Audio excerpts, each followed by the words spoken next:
III naît vers 657. Il est le benjamin des fils de Clovis II et de la reine Bathilde. And 4, 5, 6! Son père décède quelques mois après sa naissance, et on estime alors qu'il est trop jeune pour régner. Thierry III est donc écarté de la succession. Sa vie commence bien. 673, Thierry III a 16 ans, j'ai grave envie de me faire percer l'oreille, t'as vu? Lorsque son grand frère Clotaire III, roi de Neustrie, meurt pour la 3e fois. Thierry III récupère alors son royaume.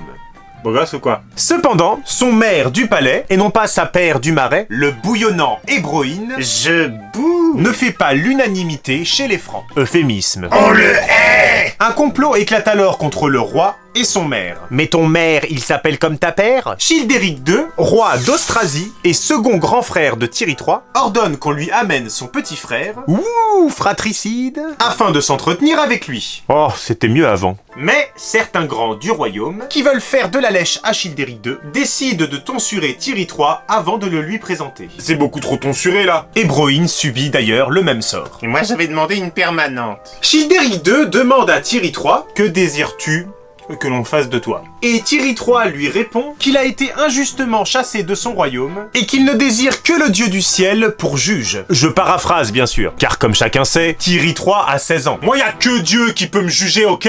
Childéric II l'envoie donc au monastère de Saint-Denis. Moi je fais ça, c'est pour le protéger de ceux qui l'ont renversé, hein. Attends, c'est pas toi qui l'as renversé? Si. Et prend possession du royaume de Neustrie, devenant ainsi roi de tous les Francs. Hébroïne, lui, est envoyé contre son gré en Bourgogne au monastère de Luxeuil. Qui irait de son plein gré vivre dans un monastère? 675, 2 ans plus tard, Childéric II est assassiné par des nobles. Bah tu l'as pas volé, sale bâtard! Thierry III est donc rappelé du monastère de Saint-Denis et proclamé roi des Francs à Saint-Cloud. Ah mais allez-y, hein, faites-vous plaisir, virez-moi, reprenez-moi, faites-moi caca dans la bouche, allez-y, hein! C'est alors qu'Hébroïne s'échappe de son monastère, sa prison donc, pour revendiquer la mairie du palais de Neustrie. Il a pas froid aux yeux, le gars. Hébroïne mène donc une armée contre le nouveau maire du palais, le Désius, qui panique et s'enfuit, Le genre de combat que je préfère. accompagné de Thierry III. Mais vas-y, attends-moi, bâtard! Hébroïne s'empare alors du pouvoir et assassine son rival. Je croyais qu'il s'était enfui. Pas assez vite ni assez loin, apparemment. Il proclame ensuite le jeune Clovis III, un petit imposteur de 5 ans, roi d'Austrasie. Répète après moi, je suis le roi. Mais voyant que peu de gens gobent son mytho, il renonce à soutenir le mioche C'est bon, allez, dégage. et se contente du titre de maire du palais de Neustrie. Ce qui est pas mal quand on a fait autant de magouilles, chose qui n'arriverait plus de nos jours en politique.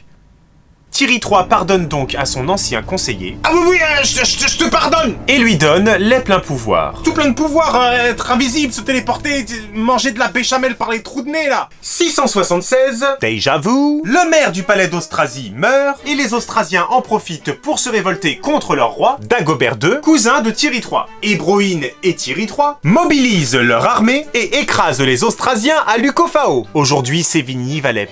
En 678, Thierry III convoque un concile d'évêques pour juger l'évêque Léger d'Autun. Je vous ai quand même à l'œil. En effet, Hébroïne l'accuse du meurtre du roi Childéric II. Concernant Hébroïne, on a confiance comment? Sur une échelle de 0 à 10? Sachant qu'il lui a déjà fait arracher les yeux 3 ans auparavant? Faudrait arrêter de s'acharner, non? Bien qu'il n'y ait aucune preuve contre Léger, l'évêque est dégradé par ses collègues et condamné à mort par le roi. Mais ça lui évitera de se cogner partout, hein, Nanaï? À un moment de sa vie, Thierry III rencontre une certaine Clotilde. Et encore une. Puis une certaine Doda. Un doda sur mon bidet. Bien que certains historiens considèrent qu'il s'agit là d'une seule et même personne. Doda, c'était peut-être le diminutif de Clotilde? Mais pourquoi pas? Ma tante Isabelle, on l'appelle Babette. Et ma tante Sylviane, Titou. Comment ça, ma vie de famille t'intéresse pas? Et toi alors? Tu crois que tu m'intéresses, petit inculte? En tout cas, Clotilde accouche de Clovis IV en 678. Je risque pas de marquer les esprits.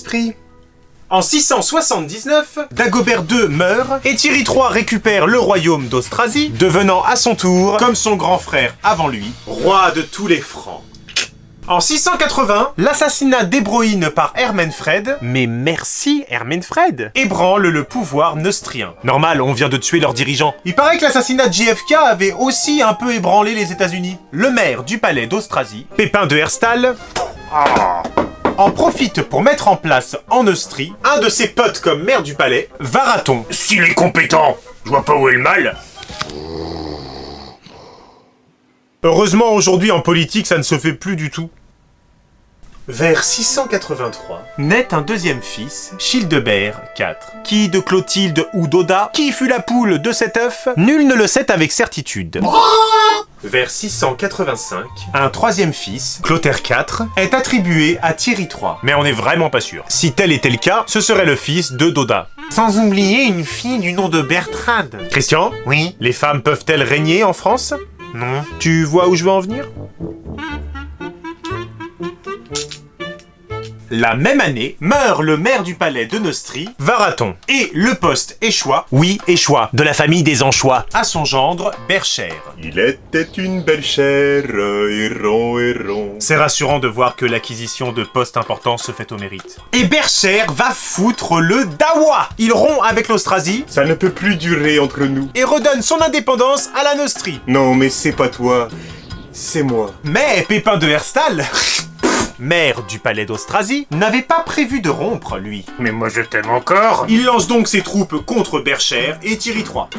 Les histoires de couple.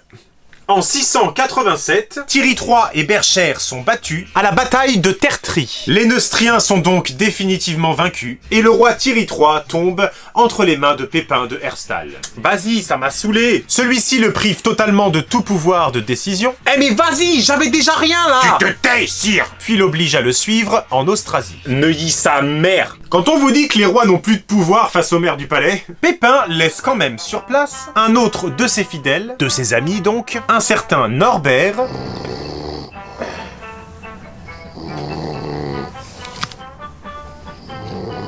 pour tenir la boutique. Il va se réveiller, hein. Pas vous en faire. En 691, Thierry III meurt à l'âge de 34 ans. Vas-y, balance un pouce bleu, tape la cloche et puis partage. Abonne-toi, petit inculte. Faut bien sauter la pomme, mais je suis nul à ça. Ouais. Ah, j'ai envie de me faire percer l'oreille là. Pas du tout. Faut que je va me faire percer l'oreille. J'ai grave envie de me faire percer l'oreille, t'as vu? Allez, chouffe. Beau gosse ou quoi? Virez-moi, reprenez-moi, faites-moi caca dans la bouche là. Faites-vous plaise. Il a un accent à la fin, qu'est-ce que je fais? Je te pardonne. Ah oui, je te pardonne, vas-y. Eh, frangin.